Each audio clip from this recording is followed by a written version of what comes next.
Board ভেঙে দেয়ায় আইসিসির কাছে নালিশ দিলেন আমিনুল ইসলাম বুলবুল সহ সাবেক 12 পরিচালক।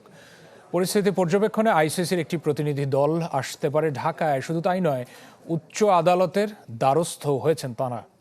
হাইকোর্টে করা রিটের শুনানি হতে পারে চলতি সপ্তাহে।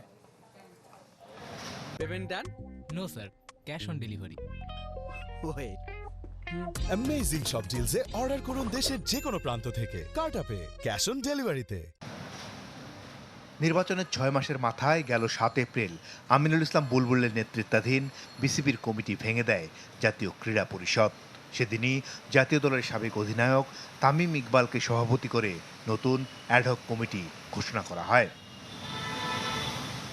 সেই সিদ্ধান্তকে অবৈধ ঘোষণা এবং অ্যাডহক কমিটির কার্যক্রম স্থগিত চেয়ে গেল সপ্তাহে হাইকোর্টের দ্বারস্থ হন আমিনুল সহ বিলুপ্ত বোর্ডের 12 পরিচালক, যার মধ্যে রয়েছেন ফারুক আহমেদ, আসিফ আকবর, আব্দুর রাজ্জাক, নাজমুল আবিদিন ও খালেদ মাসুদ পাইলট।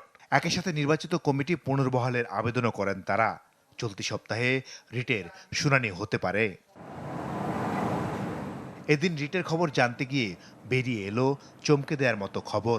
আইসিসির কাছে আনুষ্ঠানিকভাবে নালিশ দিয়েছেন রিটকারী 12 জনই। সংস্থার নিয়ম অনুযায়ী কোনো সদস্য দেশের সরকার ক্রিকেট বোর্ডের কার্যক্রমে হস্তক্ষেপ করতে পারে না, যার বিচার চেয়েছেন অভিযোগকারীরা। এ নিয়ে ক্যামেরায় কথা বলতে রাজি হননি বিসিবির ভেঙে দেয়া কমিটির কোনো সদস্য। তবে আইসিসিতে চিঠি ও রিটের কথা স্বীকার করেছেন তারা। বিষয়টি নিয়ে আইসিসির সাথে যোগাযোগ করা হলেও তারাও কোনো উত্তর দেয়নি। তবে বর্তমান কমিটিকে এখনও স্বীকৃতি না দেয়ায় এ মাসের শেষে বর্তমান অ্যাডহক কমিটির প্রধান তামিম ইকবালের আইসিসি সভায় যোগ দেয়া নিয়ে তৈরি হয়েছে শঙ্কা। আইসিসির একটি প্রতিনিধি দল ঢাকায় এসে পরিস্থিতি পর্যবেক্ষণ করার কথা রয়েছে। মাসুদুর রহমান, চ্যানেল 24, ঢাকা।